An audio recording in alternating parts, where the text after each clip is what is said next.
resource preservation, renewable energy, urban planning, and labor relations.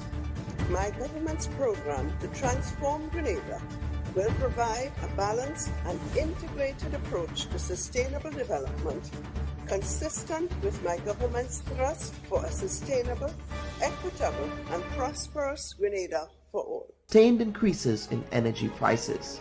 Also on our program, the Sargassum seaweed invasion of Caribbean countries is now a full-blown socioeconomic and ecological emergency. In June of this year, a whopping 24 million tons of Sargassum seaweed blanketed beaches in the Atlantic Ocean and Caribbean Sea, up from 18.8 million tons in May. This unwelcome invasion of brown algae has been panned as a toxic golden tide that kills wildlife, alters water temperatures as well as its pH balance, while damaging coral reefs in the process.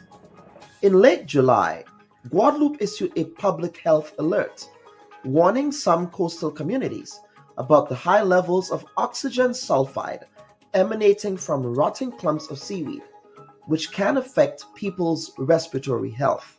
This summer, the Biden administration declared a federal emergency after the U.S. Virgin Islands and the Northern Caribbean warned about the unusually high amounts of sargassum affecting water production at a desalination plant on the island of St. Croix that is struggling to meet demand after a historic drought.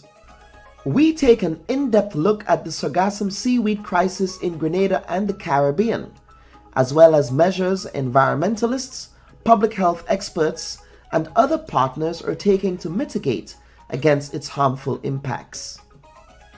We welcome our guests, Senator Neelan Franklin, Opposition Senator representing the New National Party in the Grenada Parliament, Andres Basonio Leon, the CEO of SOS Carbon, Dr. Claire Morale, Professor of Biology, Ecology, and Conservation at the St. George's University in Grenada, and Andre Joseph Witzig, Environmental Specialist, who is also based in Grenada.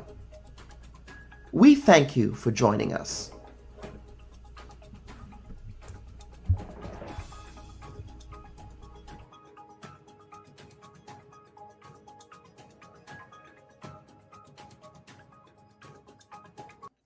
As the national community excitedly looked forward to the opening of the 11th Parliament of Grenada, no one could have imagined that history was about to be made most embarrassingly.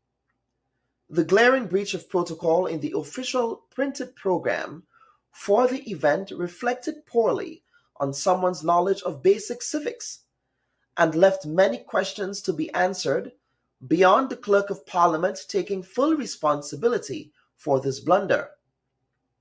Not only did the printed program omit the 6 elected members of the parliamentary opposition, but it also listed the 9 NDC legislators as ministers of government. Legislative branches of government do not acknowledge ministerial portfolios. They only recognize constitutionally elected members of parliament. The Grenadian electorate elects members of parliament to represent their interests and concerns. MPs consider and can propose new laws and raise matters that concern their constituents in the House of Representatives. This national embarrassment was also made in full view of a contingent of 2 regional OECS prime ministers from Dominica and St. Lucia respectively, as well as the Minister for Foreign Affairs of the Commonwealth of the Bahamas. While some may propose that this is nothing but the case of a storm in a teacup, this is in fact a serious issue that must be appropriately investigated by a bipartisan select committee of the House of Parliament now that we have an official opposition in greater numbers. While the Clerk of Parliament, Mr. Andrew Augustine, is the Chief Accounting Officer and Procedural Advisor of the House of Parliament, and must take full responsibility for this, there must also be some collective responsibility for this action as well, with a full understanding of who attempted to usurp the authority of the Parliament in the conduct of its regular business. So, did the clerk look at the document's final draft before it was sent to the government printry? Our sources tell us, in fact, he did. Now, once the printers received the document, was there any final proofreading done before it was printed? Also, does the government printry have any authority to make final edits to state documents before they are printed? Who else had access to the document while it was in the custody of the printry? And did such a person or people make the call to edit the document? As we learn the lesson from this blunder, this is also a good reminder for there to be a serious reset on how we teach civics in schools. The citizens' participation in civic life is essential to sustaining democratic forms of government. And finally, we at the Bubb Report extend our deepest condolences to the family of the late Eleanor Lett of Central St. David, who died suddenly last week in Grenada. Eleanor Lett's contribution to education, culture, and the arts is unmatched. Her passion for community activism and public service must be emulated and immortalized as she joins her late father, Mr. Michael Dennis Lett, and her aunt, Merrill Forsyth, who also blazed the trail as great Saint Davidians that gave meritorious service to parish and country. May Eleanor rest in peace, and may her memory be a blessing. And good morning again, folks. And at this point, I wish to welcome our first guest, our spotlight guest for the Bubb Reports episode this week. And he is the recently minted Senator, the Honorable Neelan Batiste, who recently received his oath of instrument of appointment, as well as swearing in at the official opening of the 11th Parliament of Grenada. Senator Batiste, welcome to the Bubb Report. Thank you very much, Dr. Bubb. Senator Franklin. Senator Franklin, I apologize. Yes, I apologize. Senator Franklin, go ahead. Yes, Senator Franklin. I do apologize for that error. No so, Senator, for the Grenadians who don't know you, who is Senator Franklin before you made the decision to enter frontline politics? Before entering frontline politics, I started my education at the Harpeel Primary School. I then went on to the Grenada Boys Secondary School and then on to the T.A. Marshall Community College. I am currently a student at St. George's University, pursuing my bachelor's degree in international business. As relates to my work experience, I worked at the Grenada Broadcasting Network for a short while, and then moved on to the Grenada Customs and Excise Division, where I was a custom officer with various responsibilities. I worked at the Maurice Bishop International Airport. I worked at St. George's Port. I worked with the enforcement unit as an investigator for most of my time at the Customs and Excise Division. I'm a simple youth. I believe in volunteerism. I used to volunteer and still am volunteering. I participated in a number of voluntary activity regionally, locally, and at the community level. I was a part and still am a part of the Brazilian Progressive Movement. I was a part of the Northwest Development Authority. I represented Grenada in the 15th Regional Youth Parliament. That was a component of the 44th Conference of the Caribbean Commonwealth and the Atlantic region. I was the Prime Minister of the National Youth Parliament and also the opposition leader of the National Youth Parliament. So you also, like me, we both are part of that alumni of National Youth Parliamentarians. Of course. Of course. I found that out. Um, so frontline politics, getting involved in politics. What made you decide to get involved in politics? What informed that decision? I am a firm believer in service to country. So when I had the opportunity to serve as a public officer in the public service, specifically in customs, I accepted that opportunity. I applied and got through. And I always believe in serving in various capacities wherever we can. When the opportunity came, I reflected on my upbringing. I come from a family of strong um, love for people and care for people. I grew up in a household where love and care for everybody was priority. Even now, each and every one of my family members embody the vision or the philosophy of my late grandmother, who believed in selfless service to everyone. I always paid attention to politics from a young age up till now.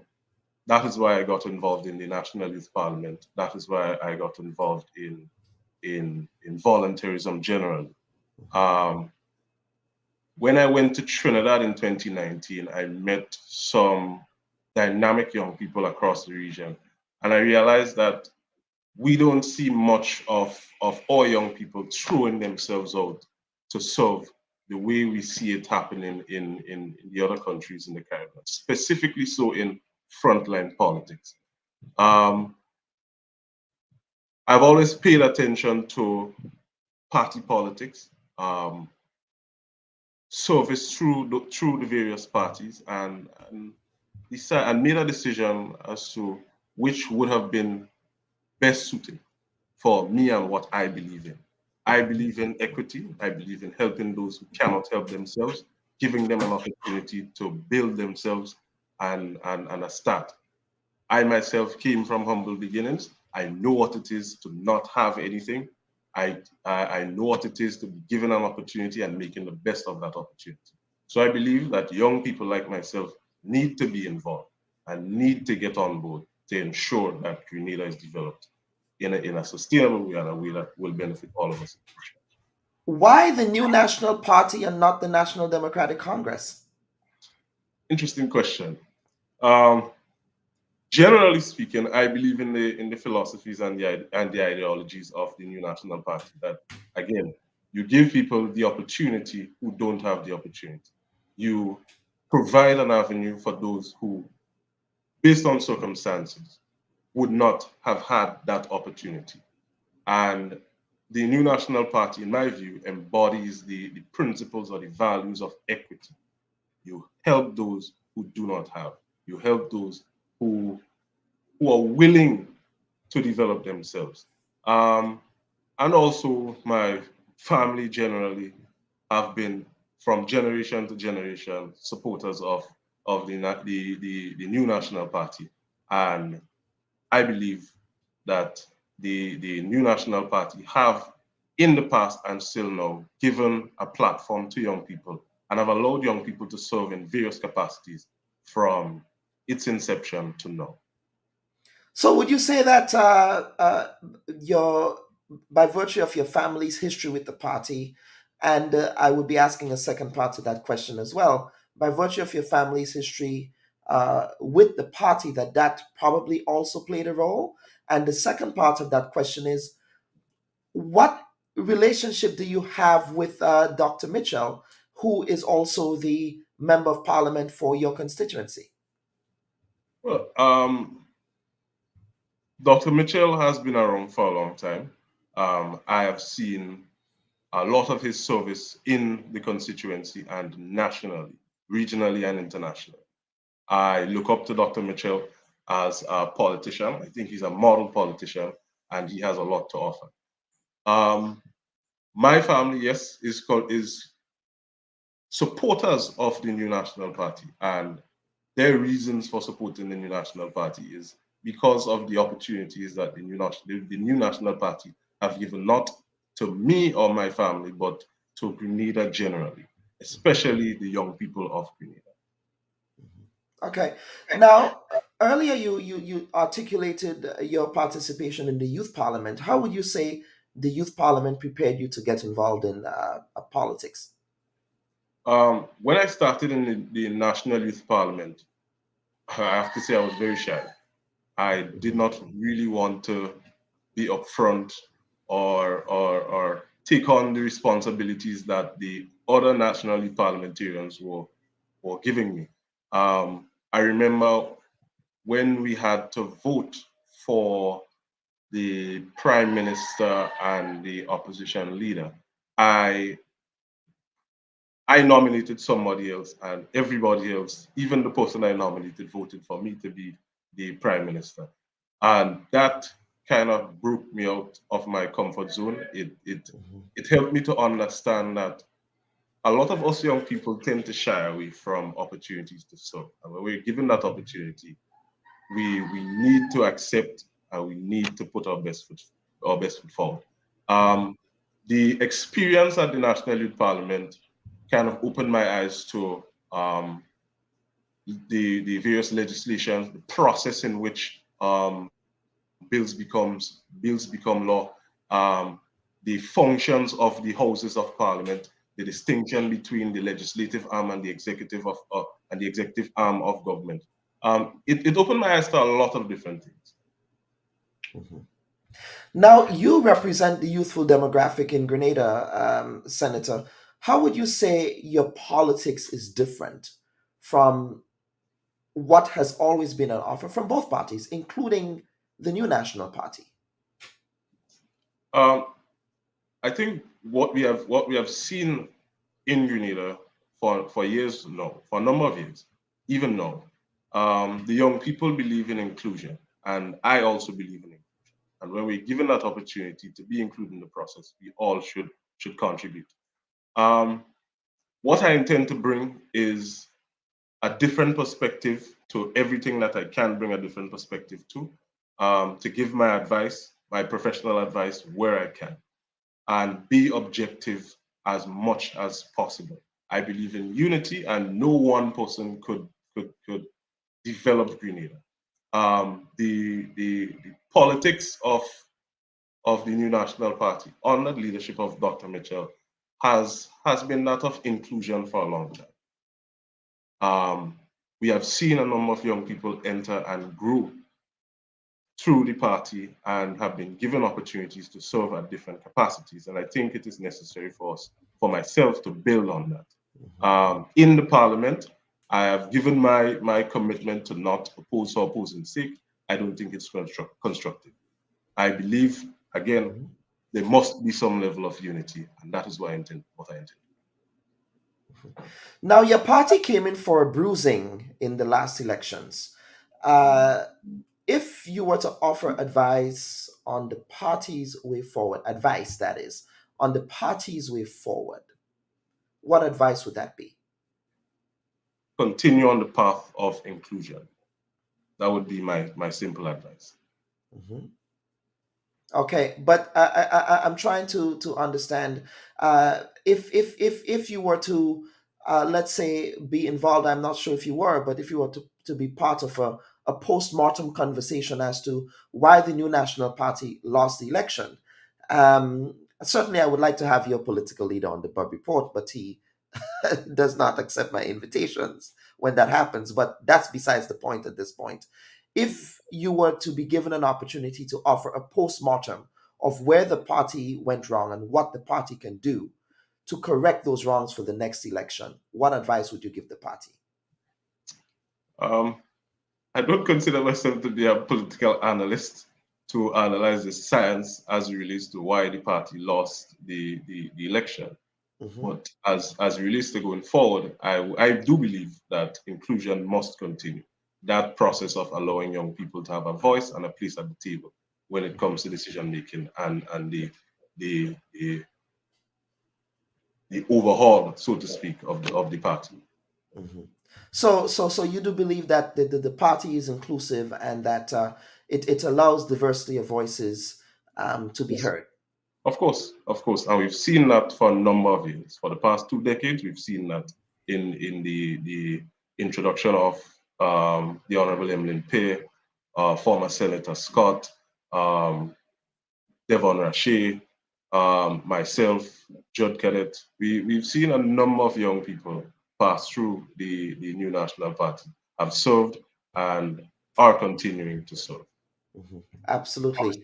And you are the future. They say that the youth are the future, but Baraka, who is part of the Northwest Calypso 10 Brigade, he said the future is now. Yes, the future is now. And so it's good that irrespective of which political party you support, that the youthful demographic, they are coming forward to lead and serve their country in various capacities. Now, Senator, let us segue to talk about the just concluded throne speech. What was some of your takeaways, some of your learns from that speech, and what did you like about the throne speech?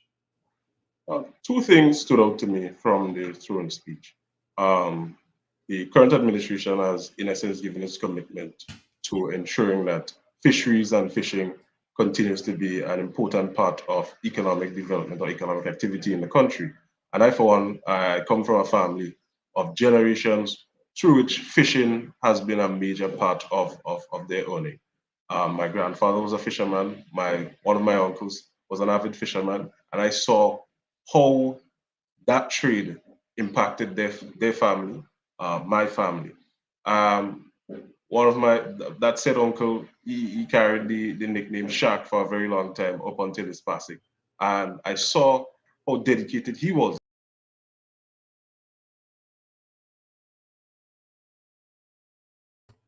Fit or live comfortably enough through that trade.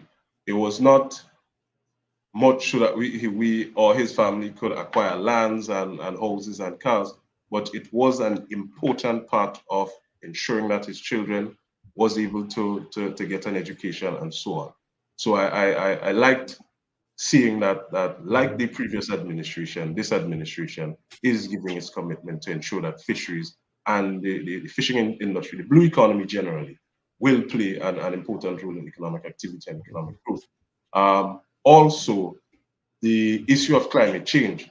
I applauded the fact that this current administration will continue with some of the efforts that previous administration had in place as it relates to ensuring that the mitigative mechanisms to deal with the fallout of climate change in Grenada, as specifically looking at Grenada in this small island developing state perspective, we are most vulnerable when it comes to the effects of climate change.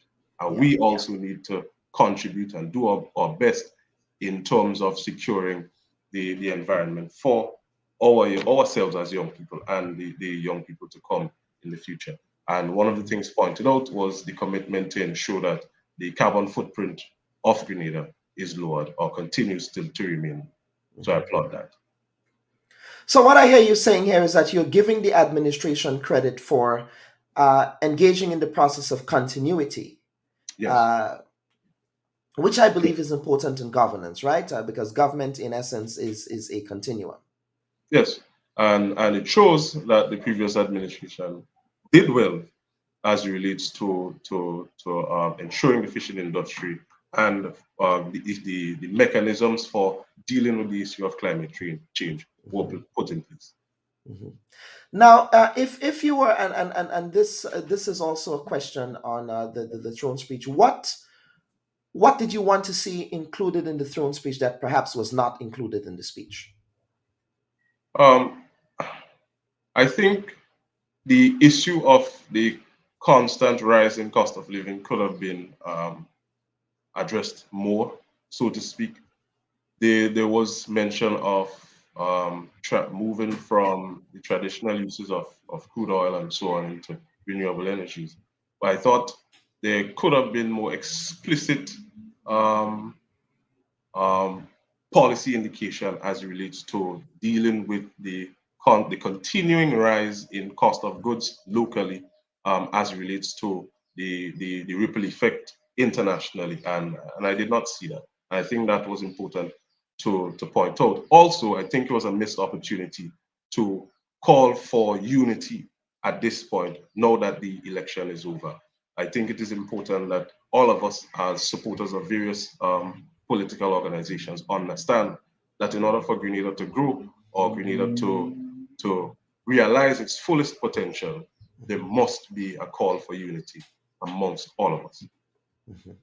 Okay. Now, the administration, the NDC administration, that is, plans to fully legalize marijuana. Do you think that approach is the way to go as a youth, or are you more for the gradual process of decriminalization before legalization, as was proposed by the New National Party? First, I would like to commend previous administration for engaging in the conversation. I believe in decriminalization rather than legalization. I think that there's important research that has to be done and consultation that must continue amongst all stakeholders or all social groups in the country, specifically that of the religious community. We are considered to be a Christian state, and It's considered a Christian state. I would beg to differ on that. Grenada is a constitutional democracy, and we are not a religious theocracy. But please proceed. I mean, the most predominant religion that exists amongst our society right now is Christianity. I do not want to I'm not disputing that, but I believe there ought to also be a separation of church and state. Well, that is understood. I guess that Yeah. will be a conversation to be had later on. I do think it is important that that conversation be had. I believe in decriminalization rather than legalization. I don't think it is fair for the young people, one or two of our young people who would have had a criminal charge for possessing small amounts of marijuana. I think we have progressed as a society, and we need to move in the direction of cleaning those records and allowing these people to have an opportunity to grow, to build themselves, and realize their true potential. Full-blown legalization, I am not truly in support of it. I believe in the gradual progression, an incremental approach where we look at the various areas that we can exploit, the medicinal aspects of the herb, and partner with the important stakeholders, for example, St. George's University, and get their medical expertise on that. But as it stands now, I'm not in full support of full-blown legalization. So let's expand on this. You said consultation with the church community, but that is one segment of the Grenadian society. Why specific consultation with the religious community? Of course, they are a constituent. Of course, I'm not saying politicians, government has to consult with all constituents, not only of one. Course. I mentioned the religious community specifically because, based on my understanding, Rastafarianism is a religion, and we cannot exclude them because marijuana plays a very important part of their religious belief, their practice. So they must be included, and their voices must be heard. They must be included in the process and give what I would consider their humble advice as to what they think would be beneficial to them, while at the same time understanding that the legislative arm of government, has a responsibility to not infringe on the constitutionally enshrined rights of other people or other groups, which would include, for example, the Christians, the Christian religious group of our society, who may not be as inclined to accept at this point in time, but we need to include them and hear their opinion or hear their voice. And of course, we can have a bigger debate about this because I have my views on on just the idea of and this is not, by the way, a knock on organized religion. People have a right to their religious views, but I go down on the side of not allowing particular faith principles to legislate morality for the rest of the society. That's just my view. Not necessarily legislate morality, but inclusion, to include them and hear what they have to say. Of course, and I believe that all segments of the society should be included. Of course. Of Yes, course. absolutely. But this is a debate that we need to have, and it's a spirited debate that we can have that conversation offline. Senator Franklin, any final comments from you? Who would you be relying on, leaning on for advice? I'm sure Dr. Mitchell, as a mentor of yours, I'm sure you are blessed to have such an experienced mentor who is also your parliamentary representative. But who else would you be relying on with respect to obtaining advice and mentorship as you carve this new path into politics? Um, One of the attributes that a number of people pointed out that I possess is my willingness to listen and listen to everybody. So Mhm. anyone who has any advice that they think may be beneficial to me, I'm willing to listen. Um, I believe in engagement. I will engage people that have had experience. For example, Dr. Mitchell. There are other senior members of the party, like that of Dr. Modest Corwin, the Honorable Peer, former Minister Gregory Bowen. There are a number of people within the party and outside of the party that I would definitely lean on for continued guidance. And also my peers, the people that I previously worked with, the people that I went to school with, my former lecturers, my former teachers. A number of them have reached out to me to give what I consider to be their humble advice.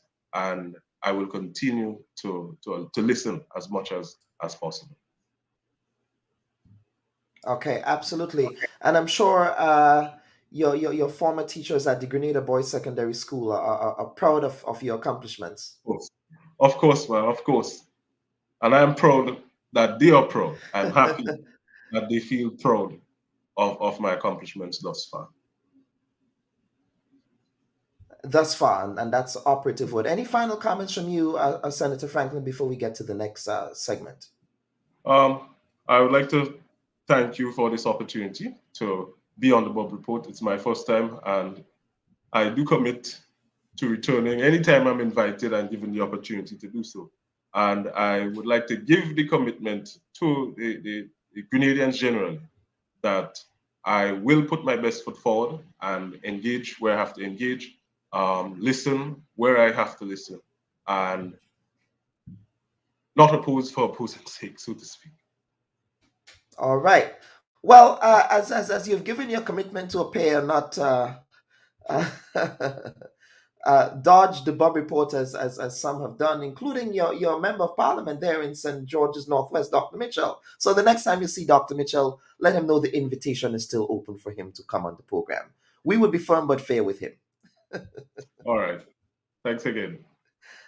Absolutely. That was Senator Neelan Franklin. I misnamed him earlier and said Senator Neelan Batiste, but he's Senator Neelan Franklin, so I apologize for that earlier gaffe. And Senator, thank you so much for appearing on the Bubb Report today. That was Senator Neelan Franklin. Folks, stand by. We will take a quick break, and we will be back with the panel segment of the week. Do stand by. Very proud of what you're doing, and I think it's much needed. So thank you so much for your contribution. Thank you again for watching the Bubb Report. Viewers and listeners, we want to thank you sincerely.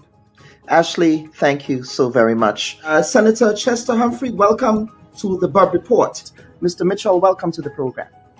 The Honorable Jumani Williams, we call him Jumani, who is the public advocate for the city of New York. The Honorable Basdio Pandey, former Prime Minister of the Republic of Trinidad and Tobago. Mr. Pandey, welcome to the Bubb Report of Grenada. The Honorable Tobias Clement. Mr. Clement, welcome to the Bubb Report. Is it Nicolai or Nikolai? I hope I pronounced it. Nikolai. It's Nikolai. Thank you. Yes. And welcome to the program, Her Excellency Ambassador Luan Gilchrist. Ms. Randa Robinson, you are here in your private capacity and in your personal capacity. Yesterday, we learned that you were detained by law enforcement in Grenada. So you come from a family of public servants. Yes, we are a family of public servants. So you're saying that you have to do more, but my question is, what have you done as President of the Union to ensure that that happens? To the cards that I have drawn that I am the minister at this point in time. And for members of the public... But you're also a servant of the people. Why would we have ambassadors representing the state that do not understand clearly what their terms of reference are?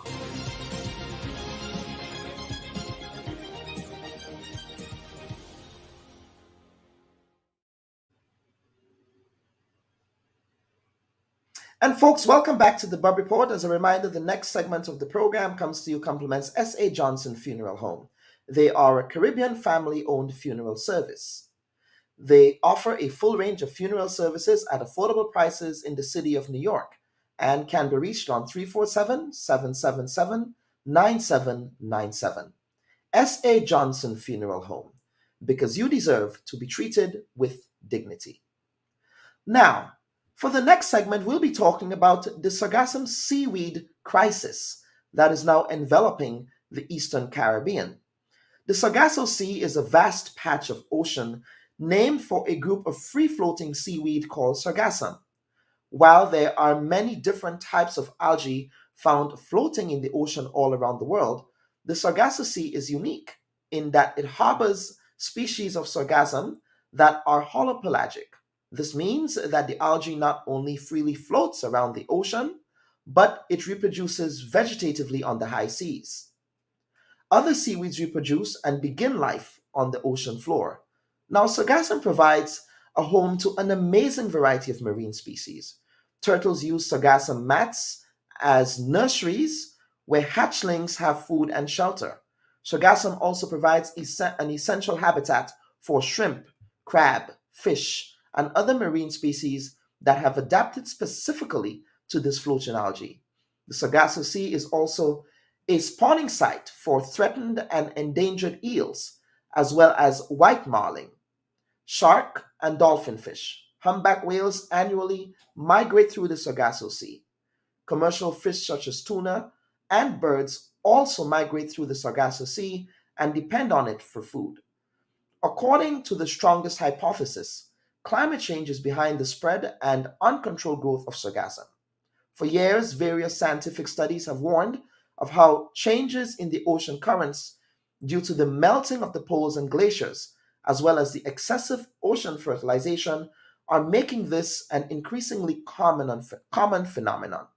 Panel, I wish to welcome all of you to the Bubb Report. If you can turn your cameras on for this very important conversation this morning. We have here, Andres Bisogno, who is of SOS Carbon, Dr. Claire Morrell, marine scientist, I hope I pronounced that correctly, and Mr. Andre Joseph Witzig, who is an environmental specialist. Ladies and gentlemen, welcome to the program. And Dr. Morrell, I want to begin with you. Is the sargassum accumulation on our coastlines here to stay? I think that's a very, very interesting question. The forecasts seem to be suggesting that, yes, this is probably very likely. I think I saw that you'd even repeated this already, that it's likely that what we're seeing right now is a new normal. We started getting sargassum seaweed in this part of the world, and by this part of the world, Grenada, the Eastern Caribbean, and then all the way down as far as like the Yucatan Peninsula in Mexico. That started in about 2011. That was the first year we had an inundation. And then every year since then, we've had a variable amount, sometimes a gigantic amount. But I think to answer your question, yes, I would, if I had to put my money on yes or no, yeah, I think this is very, very likely. The things that are driving it, the things that are causing it, are things that are not, unfortunately, going to go away anytime soon, even if we took radical action. So yeah, likely to be new normal. Mm-hmm. And what are those factors, those variables that are driving that that migration of the Sargasso Sea? Of course, the Sargasso Sea is in the northern Atlantic Ocean, if I did get my research correct. But what is driving? What are those factors that are driving that golden tide onto the shores of the Eastern Caribbean? Okay, a few things. Just to so definitely in the Sargasso Sea, and also historically in the Gulf of Mexico, you used to have this massive areas, the golden tide, the floating pelagic sargassum seaweed. But what we're getting here in the Caribbean, although it's the same species, is not, the origin of it is not from those two sources, and we have very good evidence of that now. So it is sargassum seaweed. the types that we're getting. There are two specific species they spend, as you said in your introduction, their entire life cycle is spent at the surface, floating around, and so that's the source. I'm sorry, I don't know what your first question was. Yeah, no. The question was, what are those factors that are driving it? Yes. I'm sorry. Mm-hmm. Yeah, no, that's okay. Is quite. It happens.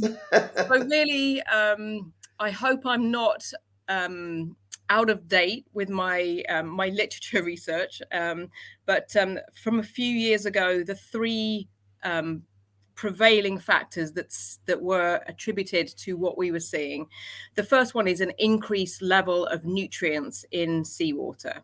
And I probably don't need to tell many people that really, since humanity started settling down, we've been using the oceans as our waste disposal units, and huge amounts of fertilizer literally from fertilizers from agriculture, and then also from sewage discharges.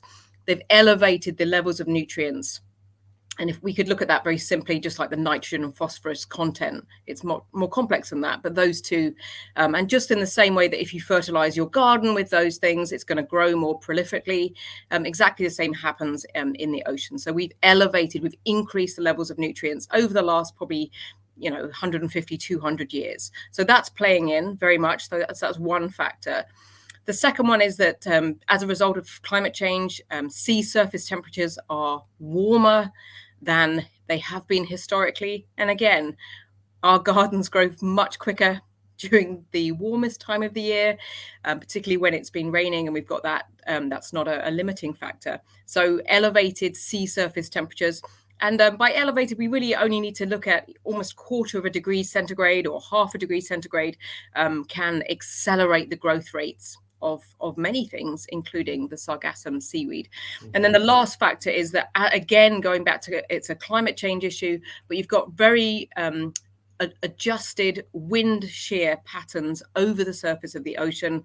And in some regions, particularly those warm regions where you get lots of nutrients, you actually have reduced wind shear at certain times of the year, which just means that the Sargassum has got absolutely idyllic growing conditions to grow and grow and grow. And that's really those three things are what we scientists agree right now. And I hope I haven't been doing avid research over the last couple of months, so I might be out of date because it's a real hot topic. There's loads of research data coming at the time, but those things I think are probably quite likely to be continue to be the main factors. There may be others that come in, and of course localized conditions really can make a huge difference as well. So but I'll stop there rather than giving you any more for now. Okay. Andrea, let me bring you in here. Now, you've been working in the environmental preservation space in Grenada for some time. What have you learned from the monitoring and the studies you've conducted on the Sargassum locally? Right. Well, thanks again. And again, hello to one of my professors, Dr. Morale, as well. Yeah, so it's been a long time when I've been very interested in, what's going on in the coastal marine space in Grenada. I would have started quite a number of years ago. I would have started in the UK doing marine biology. I eventually ended up finishing after taking some detours with, with working with dolphins, with going into banking, in terms of finishing at SGU in terms of the marine and life sciences track here. And then from there, I went on to working closely with a climate change project in Grenada, which focused a lot on coastal policy, coastal zone management. And then we were learning a lot about, the need to monitor the beaches. And then sort of Sargassum we started to see these big influxes around 2011. I transitioned to moving directly with the Ministry of Environment. And again, we started to see some of these larger influxes happening. 2018 was particularly bad as well. I think that was definitely a record year. And we really started to see, especially on the eastern part of Grenada, Marquis Subies, extraction. So heavy equipment actually going onto the beach and extracting it because it was affecting those communities so badly. But at the same time, that had a lot of impact on the beaches as well. And we really are looking at contributing to erosion as well by using heavy machinery on the beach like that. Mm-hmm. I would have left in 2018 and done my master's in the University of California, Santa Cruz in coastal science and policy. I returned to Grenada where I was doing some research, looking at beach monitoring, again, using drones. And for the last year, I've been working with the Nature Conservancy as a conservation practitioner, and again, working on flood management projects for Grenville and some of the ongoing work that the Nature Conservancy has in St. Andrews in terms of coral reef restoration, mangrove restoration, and again, shoreline stabilization of the coast. Just in the last month or so, I was involved in a training which again focused on the use of drones to actually monitor the sargassum on the beaches here. And that was under the Sargassum project, which is through UE, CERMES, the Caribbean Biodiversity Fund as well. So some local volunteers and myself in Grenada actually piloted that in Marquis. So the intention will be reusing high resolution drone images. We were conducting some surveys on the shoreline as well. And really the intention of that was to capture how much fresh sargassum was washing up onto the coastline, and actually put a number to that in terms of cubic meters and the volume. So that would really help with management strategies locally. The intention is we could provide that, for example, to the Ministry of Environment, to fisheries and other major players such as NADMA and Ministry of Works here, in terms of, again, what would be the plan for removing these, especially in the long term. Yeah, it's really interesting to see that, but some areas of Grenada have been impacted for a much, much longer time. This influx, which is a record year for the whole region, I think, we're starting to see sargassum where we really haven't seen it very much before. So on the western side of the island, so Palm East, St. George's, in the last few days, Grand Anse as well is being visually impacted by sargassum, and some of the southernmost beaches such as Calice as well. So the intention of the management strategy is to inform management mitigation techniques, how do we remove it, but also looking at entrepreneurship and things like that in terms of management strategies. How can we utilize this sargassum instead of allowing it to stay there and rot and actually affect the communities in these areas, such as in Seaweed? Absolutely. And Dr. Mora, I'm going to bring you back. Talk to us about the harm that level of sargassum inundation can have on marine life, especially coastal marine life. All right. So maybe I should just begin just by saying that I will disagree. In your introduction, you talked about sargassum being toxic. It in fact isn't toxic at all. It's actually pretty benign. It's a simple macroalga. If you brush up against it in the sea, you may get a reaction, but that's actually from hydroids growing on the blades of the sargassum rather than from the sargassum itself. And the only other thing is that the smell, that terrible rotten egg smell, is actually from the microbes that are decomposing the sargassum rather than from the sargassum itself. So I'm thank you for that. Thank you for that education. That's balance there. Yes. And in terms of, again, I'm just going to dispute you talking about it as being a crisis. I think there are certainly, I would agree, there's localized areas where sargassum is a huge issue. But I think we can manage the sargassum much better.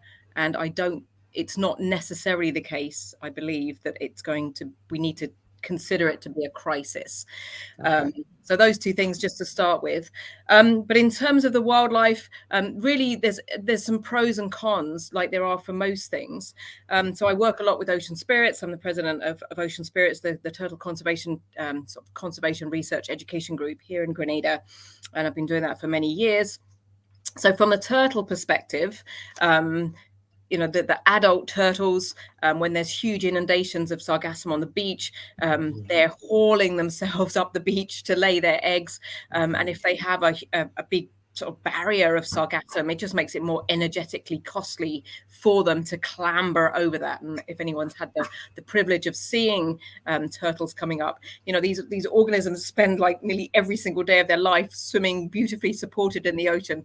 When they're on the beach, they are quite clumsy looking, they're gorgeous organisms, but the sargassum is just another thing that they have to battle against in a way as they're hauling themselves up. So that's a consideration. Sometimes we'll find that turtles will come up, they'll interact, they'll sort of not get tangled per se, but they just won't like the feel of the sargassum. It doesn't feel like they were expecting, and they will actually go back into the ocean. We certainly have problems with turtles when you get huge inundations, and there's been a number of turtles drowning, not documented here in Grenada, but in Barbados and other islands and other places in Mexico. So there's just so much sargassum. Turtles are air-breathing organisms, and they just can't. When the mats are thick, they're swimming around, they're coming up for air, and they just basically get a mouthful of sargassum, which unfortunately they can not get out of necessarily, and unfortunately they can perish. The turtle hatchlings, you appreciate, very, very small little hatchlings, and even a little depression in the sand, a footprint, can actually be enough to really put a damper on that hatchling's journey to the water. And so the same goes with sargassum. The little hatchlings can very much more easily get tangled in that sargassum. They can get disoriented, and they've only got so much energy. So any energy that they're expending dealing with that sargassum is going to reduce the amount of energy they have to get out into their natural foraging grounds. So there's probably, unfortunately, you find dead hatchlings associated with sargassum from time to time. We desperately try to survey, to review, to carefully examine the sargassum during hatchling season, but we can't be at every beach. Hatchlings are still, they're still occurring, they're still, breaking out of nests right now. So there's that. But let me go a bit beyond sargassum in relation to turtles. A lot of people who have observed sargassum at the coast, either on the beach or in the water, have probably seen birds foraging in that sargassum, and there's lots of bugs, creatures associated with sargassum. So it's really rich foraging grounds for birds. So in many ways, it's a boon to them. So you'll see herons and even frigate birds and a variety of different seabirds coming into that area. And then maybe just going a little bit beyond just those species I've mentioned, from a seagrass, mangrove and coral perspective, sargassum certainly poses a threat, and a threat from many different perspectives. Fish as well. Going back to a point I made earlier, we really do use the oceans as our sort of waste disposal system, unfortunately. And when you get lots of sargassum against a shoreline, it very much reduces the circulation of water. So in places like, unfortunately, in places like Marquis and Soubise and Telescope in Grenada, there's quite a bit of grey water from homes, and unfortunately in some places like Blackwater, the sewage. And that's not pleasant, but under normal circumstances, there's probably enough natural flushing for it not to be a terrible issue. But once you've got sargassum against that shore, that circulation isn't happening. So, not to be a seasoned sniffer, but if you drive along that area, you've certainly got the rotten egg sargassum smell. Yes. That is added to in a big way by the sort of sewage pollution and the runoff from land that is there as well. The other thing along that lines is so the ocean circulation pattern is adjusted along like little pieces of coastline, but it also, because of that, you tend to get much warmer water adjacent to shore. And then associated with that, you can end up getting fish kills. And there's some species of fish that are particularly susceptible to warm water. Warm water doesn't hold as much oxygen as cool water, so it reduces the amount of oxygen. And we've had particularly the first fish that tend to die during those conditions tend to be the eels. So we've had a number of fish kills in Grenada, and it's the reef fish typically that are worst affected because they live close to shore and they can't actually get away from that low oxygen water because the depth of water isn't that significant, right? So the further offshore, you tend to not get such low oxygen conditions throughout the water column, and the fish can actually swim down and get away from that warm, low oxygen water. So much more to say. I mean, in other places, and I'm only saying in other places because it hasn't been documented in Grenada, but a number of dolphins, porpoises, all manner of other creatures that come to the surface to breathe, or even those that come just to forage, have actually died as a result or had their health negatively affected because of huge mats of sargassum. And I think you'll know that whilst what we have in Grenada is certainly a concern, it is nothing compared to the east coast of Barbados and like places in Mexico, like Cancun, like Dominican Republic. That in those places you've had like almost as far as you can see sargassum like associated with the shore, and that obviously poses much more significant problems. And again, not belittling the problems we have here, because we certainly have a lot of problems in Grenada with sargassum, but the wildlife has been much more badly affected in those places. I probably said a lot already. I don't want to. But you said something that was very important, and I'm glad you corrected me on this, because I reference the toxicity of sargassum based on articles that I read. Obviously, some of those articles were not peer reviewed, and as a researcher, I should have known better. No, well, I can say, I'm totally let you off. As a Yeah. hot topic, there's Yeah. a lot of information out there, and I should probably let you say what you read in relation to the toxicity of sargassum, because there's certainly an avenue of research along those lines which we really should discuss. But I'll let you talk. But you were able to make sense of where the toxicity, the idea of the toxicity, comes from. It's not necessarily the sargassum itself, but it is that decomposing process that follows. Is that?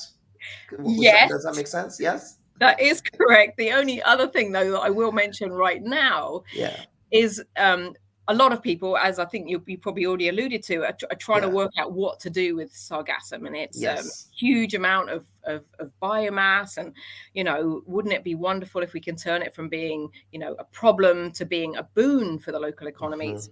But we have to be very cautious about that, and I say that only because the research that has been done thus far in Mexico, Dominican Republic, Guadeloupe, Martinique, there's lots of research going on, and some of it in Barbados too, has found extremely high levels of heavy metals in the sargassum. So the sargassum seems to be a very good absorber of whatever is in the water column.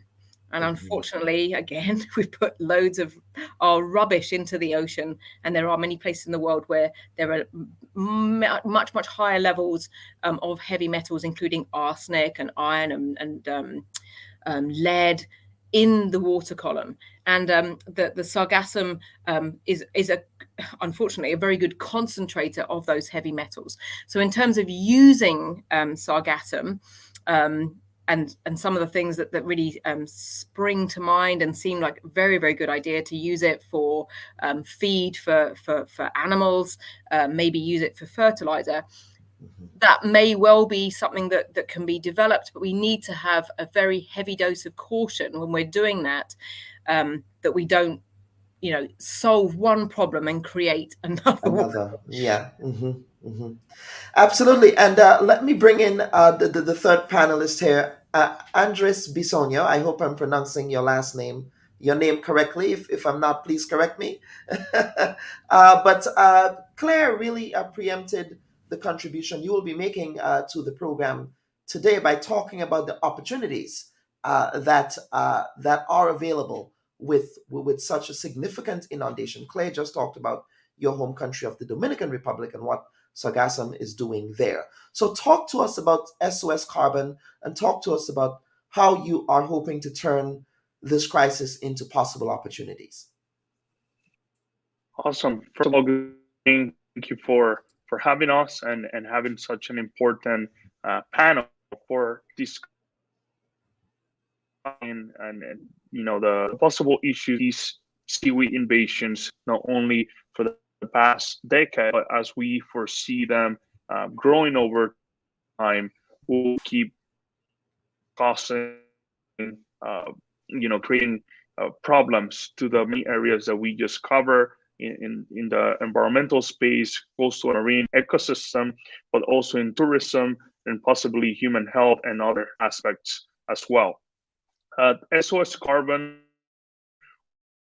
mission to not only, as you mentioned, solve the problem, but better yet, transform it and create opportunities for the same local communities that are being impacted by the problem. We developed equipment to use artisanal vessels and transform these vessels in high capacity harvesting mechanisms and systems so that we can avoid the seaweed from reaching the coastline, reaching the beaches when already, as discussed by the other panelists, is when it is known that it's causing all the problems. So that has been our focus. We have been collaborating with other experts as well in other areas of processing, understanding that every year, every stakeholders bring something unique, something different, a complement to the table, and that we must all work with it. With that in mind, we have a lot of effort again in making those alliances, those partnerships, us on being the experts on the harvesting, and then on how to most cost effectively transfer that sargassum to the processing sites, and then leaving it to them to do their own process with a couple experts on areas from using it as cosmetics and pharma. Here we have shipped already 5 containers from the Dominican Republic to Finland to our partner Origin by Ocean, who is doing their magic processing there as we then scaled up and hopefully bring their process to the Caribbean directly. And then have also been working with other partners in many other areas, from bioplastics to liquid fertilizer and so on. But obviously, before I leave the word to you, as Dr. Morale well said, there are challenges when looking to sargassum as a raw material, because it absorbs many components that might not be good for consumption in XY capacity, even to the same environment. So with that said, we need to be very cautious. And that's also another reason why we put focus first on solving the problem or avoiding the sargassum from creating problems. And then as we work on these potential solutions as we move forward.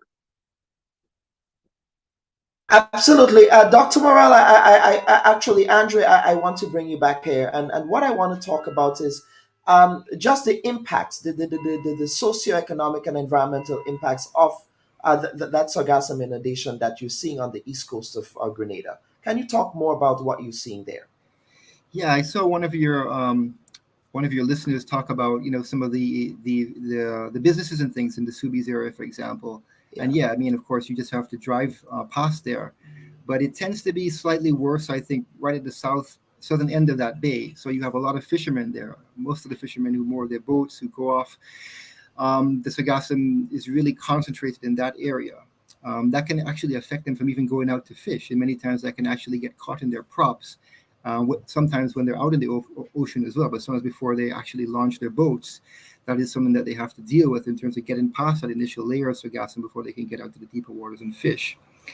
I think, yeah, many of the businesses, have to deal with this. People talk, whenever we go out there and speak to people talk about the fumes. So this is like the hydrogen sulfide and ammonia and things like that, affecting their electronics, their phones, their TVs and things like that. And there's been a lot of research in terms of, this having respiratory effects, even effects on the digestive system, neurological issues as well. So I think that's research which is sort of ongoing, but it's not easy at all for the people who are living in these areas. And to me, I think that the priority that is given to them is much different, for example, that is what's given to the tourist belt and Grand Anse. We saw sargassum washing up on Grand Anse just a few days ago. I went there this morning and a lot of it has been removed already. Whereas for Subies, it's been like, months basically where it's been there, and it's just become more and more concentrated to the fact where it's actually difficult to tell where the beach is. We were doing some beach profiling the other week, and you can actually walk on top of the Sargassum about 20 to 30 feet because it's so concentrated, so compacted at the south end of that bay, mainly because I think of the currents within that local bay and the fact that, again, it hasn't been removed and allowed to build up as well. And yes, that particular Subies Marquee corridor there, on your way to Grenfell, that particular smell hits you. You really can't miss it. And the entire bay of Grenville, the entire town of Grenville, is also inundated. What do residents say about that smell? Have they been complaining about perhaps any kind of health impacts? Obviously, you may or may not know, but what have they been saying about that? Yeah, I think I can only speak for the people that I've spoken to. I don't know in terms of the Ministry of Health. I know, regionally, again, I did mention that there have been, studies looking into the respiratory effects on people who live directly on the coast in some of these areas where the Sargassum is stranded. I think we definitely need to have some figures and some recommendations coming out of that research in terms of, do we even need to ensure that people are not regularly exposed to these sorts of things in their line of work, which might become very difficult for people like fishermen who have to do that as part of their livelihood. I think, it becomes a real challenge in terms of the effects on people and then what to do with it. And again, as been mentioned, there are some hiccups in terms of some of the initial ideas was to use it as compost, but now with this new research coming out in terms of the heavy metals that can sometimes be absorbed into the Sargassum, that becomes a new issue as well. I think, again, different avenues of entrepreneurship, like the gentleman from SOS Carbon mentioned, even in terms of looking at things like biogas potential might be an issue.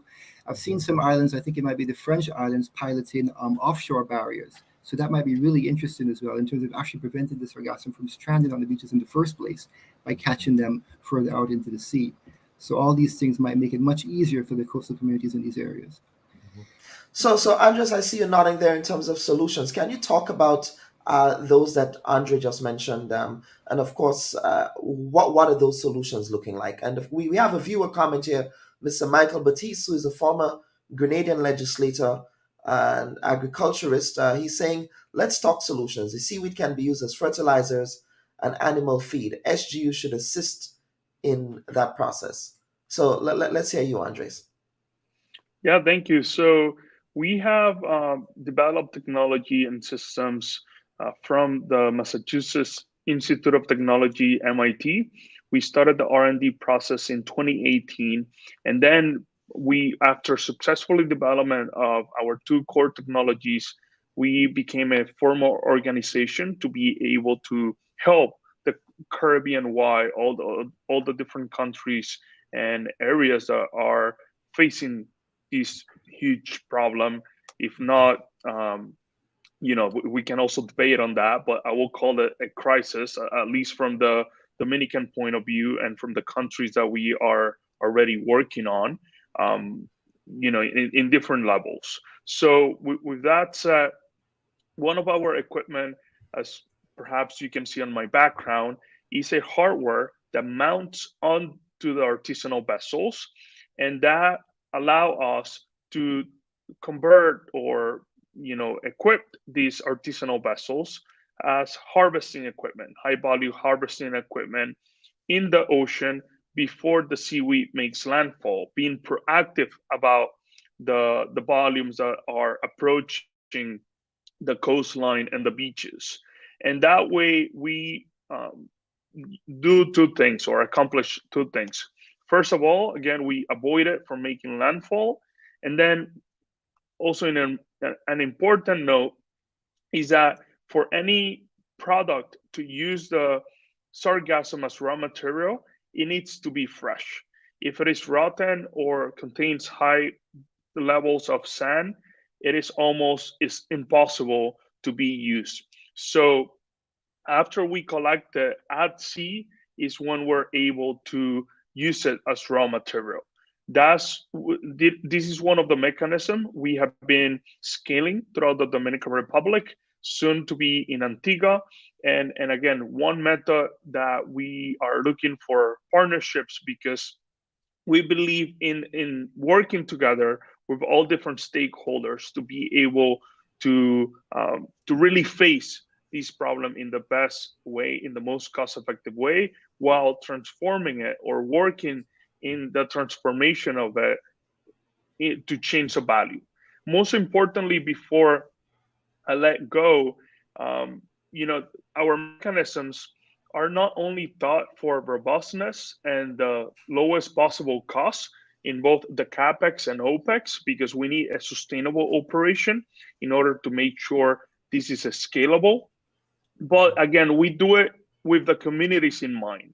Again, we use the artisanal vessels, and we formally hire the local fishermen that in many cases are the ones mostly impacted by the same problem. So, or the problems that sargassum invasions cause. With that said, this structure allow us to create incentives, opportunities to these local communities, while we create a win-win relationship for everyone involved. Absolutely. And panel, what we want to do, Dr. Morrell, did you want to add something? I was just going to say it's a win-win, but it's not for marine life. Might be good for the fishermen, but to collect it in the ocean, there's huge amounts of endemic and very important species associated with the sargassum when it's in the ocean. So we have to be very careful how we deal with it. It is a great idea to collect it before it comes into the beaches, but we need to be sure we're not really damaging the ecosystems that we all rely on. So that would be, I'm afraid I couldn't bite my tongue any longer, but I had to just. And that's what we do here. We accommodate these diverse perspectives. Yes. And by the way, that's. Go ahead, Andres. No, I just wanted to add that indeed that's why we collaborate and have that spirit to not only hear the different voices, but work hand in hand with all the different experts, because that's where we can all say and agree on where will be the most not only optimal but safest point for doing this operation. Because as Dr. Morrell earlier mentioned, the sargassum invasions, the high volumes, also represent a big threat to the marine environment and the species. So again, working together is the only way that we will do this and ensure we're doing it in the most responsible and effective way. And panel, I'll bring everyone back, because what we want to do is to get to some viewer comments before we close the program today. And Donna Swap is asking, so the elevated temperature increases the production of sargassum weed. Does climate change also play a role in the tides bringing in more sargassum weed? If I can tackle that one. Yes. It's not influencing the tides, but climate change is affecting the patterns of wind. So indirectly, the currents that we get in the ocean, which are driven by the atmospheric circulation. So atmospheric circulation is being impacted by climate change that influences the ocean circulation. So yes, not tides, but the currents, the ocean currents. So yes, to answer that in a bit of a convoluted way. Okay. And another viewer is asking, will the sargassum be seasonal or all year round? I believe you alluded to that, but do we know what those patterns are looking like? I mean, going back to the reasons that we think seem to contribute to these massive proliferations, and there's a particular area of the North Atlantic where those proliferations are occurring, a little bit like your garden. When the temperatures are high at their peak, when the nutrient levels are going to be at their peak, which is generally speaking at the beginning of the rainy season, where you get massive amount of water running off out of the Orinoco, out of the Amazon, and that is brought up into that region where the sargassum is proliferating. So seasonally, I think the forecasts seem to suggest that this time of year, when the waters are at their peak temperatures, is probably going to be the time of year when we get the most. And then added into that, very importantly, is I expect anyone in Grenada has noticed over the last few weeks that the weather has been very odd. The typical prevailing winds, the trade winds from the northeast, have not been really doing anything much at all. We've had a lot of south in the wind from time to time, because what's going on in the North Atlantic, there's a few massive systems that have really taken the wind out of our sails, for want of a better expression. And the source of the sargassum in the Caribbean region is coming from a region called it's a bit of a mouthful, but it's the North Equatorial Recirculation region. And it's down to the south of us in we're 12 degrees above the equator. That's around about the equatorial regions. So any wind that's particularly coming up from the south, when the winds are really not doing what they normally would because of the storms that are being generated, that's when we tend to get, like we have this week, we've got, sargassum coming in to the west coast of Grenada, which is very unusual. Heaps of it into, I was teaching at campus on Tuesday. I've never seen so much sargassum. But then the next day, it was pretty much gone because the wind, the currents had adjusted just enough to sweep that off. That's much more difficult in places like, Grenville Bay, because it's such a deep bay. Many fewer opportunities for that to naturally flush out. But yeah, the good question. Absolutely. Let's see here. Someone is saying point noted, but the research it absorbs heavy metals. I believe the question of the heavy metals is what contributes to the toxicity there. Brenda Petit is saying, so all the more reason to remove dwelling homes from the water's edge. The waste generated by humans aids in further degradation, and I'm sure most of you can agree to that. But as humans, our lives tend to exist on the water's edge in many respects.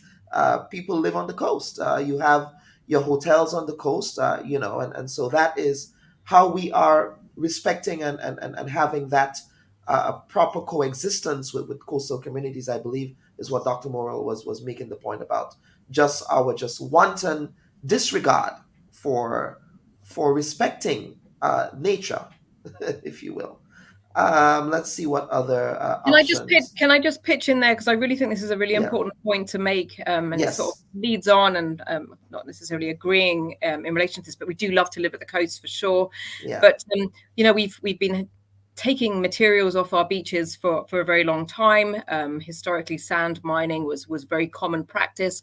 And there's a number of places in Grenada, just for an example, and Carriacou, Petit Martinique, where there's been very, very heavy erosion of the coastline as a result of many different things, but particularly as a result of material being taken off those beaches over many, many, probably decades.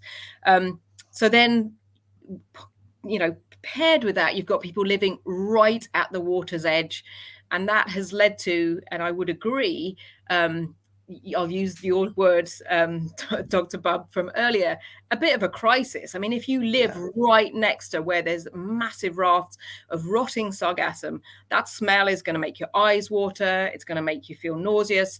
Very well proven in sort of environmental and workplace safety regulations. Humans have a very low tolerance for hydrogen sulfide. So that has then led to sort of drastic measures being taken. And this has happened not just in Grenada, but in Barbados. I've seen it with my own eyes in other places, of bringing heavy equipment in to deal with the problem. But then just compounding the problem of the heavy erosion of the coastline, because when you have heavy equipment on which are already very heavily eroded beaches, there's no way of removing that sargassum with heavy equipment and leaving the sand behind. So you've already got a dire situation of hardly any coastline. If anyone's looked at the coastline along Telescope, Marquis, you'll see that the coconut tree roots are all exposed. They shouldn't be so, but because of the erosion of that area over probably many decades, that's all exposed. You put heavy equipment onto those beaches, take the sargassum, but you also take a whole bunch of sand, and you're just compounding that problem. So it's I'm very much a marine biologist rather than being anyone looking at the socioeconomics. I'm not a medical doctor at all, but it's a really complicated problem. But I think one thing I'd like to just say before, just to make sure that I make this point, there are many very, very good practices of things to do and not to do from other places in the Caribbean. They're very well publicized, and we really need to be guided by the things that have been done that we should never do, and the things that have been done that actually have been successful. So I really just had to make that point, because I think we can really sort of shoot ourselves in the foot beyond what we've already done. We can just, make the situation so much worse by taking decisions, by making management decisions after not dealing with the situation for a long time. And I mean, just to finish that off, I mean, I almost chuckled when I was contacted to be on the show, because the communities of Seaweed and Telescope and Marquis have been dealing with Sargassum, Bathway, Leverett, for months and months, and then it's on Grandad's Beach, and all of a sudden it's a hot topic of conversation. And I understand why that is. There's so many hotels. It's our real, it's our gem for all of us who are blessed to live in Grenada, for our tourism and all that other stuff. But I think we need to think more broadly and think more sort of equitably, really, that this is a problem that's been affecting Grenada for a long time, and we need to deal with it holistically, not just because it's coming in and only when it comes in to Grandance and those areas, but it's certainly something that needs to be managed probably actually year round. Maybe we won't see Sargassum every year, maybe we won't see it everywhere every year and every month, but we need to have some plans for when it is coming. And what's been happening on Grandad's Beach, and I'm sorry just to talk, but there's been brilliant stuff going on at Grandad's Beach with fantastic dedicated people with rakes and wheelbarrows, and they've been taking it off the beach, and it makes me probably happier than I should be to see that happening, because that is how it is best to deal with Sargassum. It takes quite a lot of people power to do that, but it minimizes the impact on those shorelines by doing that removal of Sargassum in that way. And I'd love to think that we're never going to put heavy equipment on our beaches in Grenada, because it's just a disaster for us now and for the future. Especially in the context of beach erosion, that is serious. But this was a very important conversation. I'm glad you made the point that it ought to be decentralized, not because it's happening on Grandad's Beach. Certainly understanding the importance of Grandad's Beach, but people have been dealing with this for a long time in other parts of the country, and that mitigating measures need to be decentralized. That's a very important point there. But the panelists, what we want to do is to give you the opportunity for some closing comments, and I want to begin with Andre. I would start with Andre and then move around. Andre, so some closing comments from you. Sure. I thought you said Andres for a minute. Yeah. Yeah, I think I got to support Dr. Morale with everything that she said, especially in terms of the beach erosion, because again, that was what we saw in 2018. Heavy machinery on the coast, on the eastern side, and people were basically, they were stockpiling everything that they took in on the Pearls Airport, and people were actually sifting sand from the Sargassum on the old Pearls Airport. So you could just see the amount of impact that would have had as well. I think my last thought is, again, sort of putting on my old Ministry of Environment hat. I believe that there was last year an adaptive Sargassum strategy developed with the previous administration. So that's something I think the new administration should probably take a look at, maybe look at reviewing, updating that, and seeing if they could put some of these things in place so they could start to, assist the communities all around the island and in Carriacou as well with this problem. Absolutely, and we will be watching this space, and this is not the first time we have segued into reporting on environmental issues. This is, I believe, your second or third time on the Bubb Report, Andre. Second, so I we think. thank you. Your second time, yes, your second time on the report. So we thank you again for making yourself available. And then I would go to Andres for some closing comments from you. Again, I appreciate being here on the program with you all, and Andre and Dr. Morale.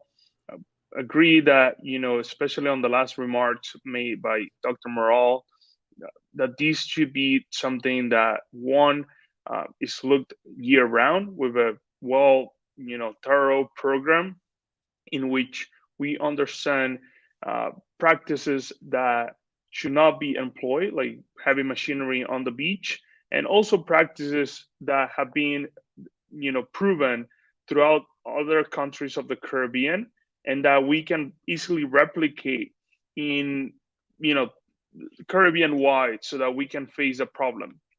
At SOS Carbon, again, we are eager to working with all stakeholders, public sector, private, not only tourism, and also academic institutions. Again, we were born out of an academic institution, MIT, and keep working with many of them throughout the Caribbean at a local perspective.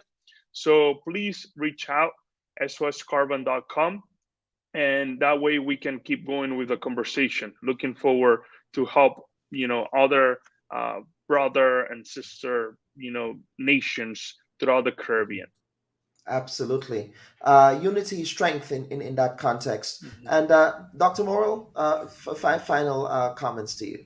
So I'll try and be quick. Yes. So just thanks very much for inviting me to be on. We love your passion, by the way. I think the viewers and listeners have expressed the view that you're very passionate about this. So well, I really am. And it's an absolute pleasure to be on, but particularly with one of my former students, Grenadian, Andre Joseph Witzig, was one of our great students, and he's gone on to do fabulous things. So absolute honor to be on board with him. So I think my closing comments are that I think we all need to work better to respect the ocean. Over 50% of the oxygen in every single breath that we've ever taken in our lives, that we will ever take, comes from the oceans, and we absolutely depend on it. So we should really try and control the things that we can with your litter, with your wastewater. Try and do better to just be a little gentler on the environment. And I think in particular with the oceans, I think what we're seeing with Sargassum is really a result of that. So I think really the only last thing to say is that we can use Sargassum.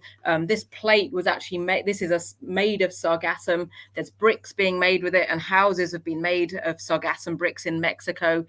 So there's lots of ways of using it. And I guess the really last thing I'll say is, if you are a farmer, if you have your crops in your backyard, even just be a little cautious when you're using Sargassum. Probably best to mix it like 50-50 with other materials rather than using it directly. And just if you're feeding it to your animals as well, you need to do some research there to just be sure you're not actually going to do some damage to your land or to your animals. So thank you once again.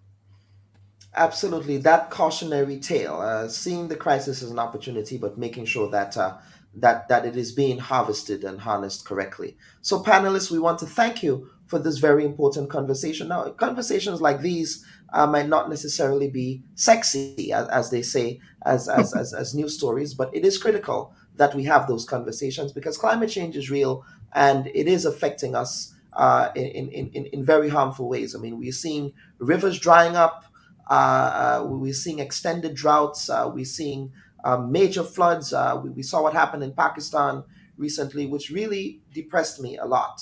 We're talking about 1/3 of the country being almost inundated. And so these are the issues that is an issue of our time, really, and it will not go away anytime soon. So panel, again, thank you for your contribution on today's Bubb Report. Thank you very much. All right. Bye-bye, everyone.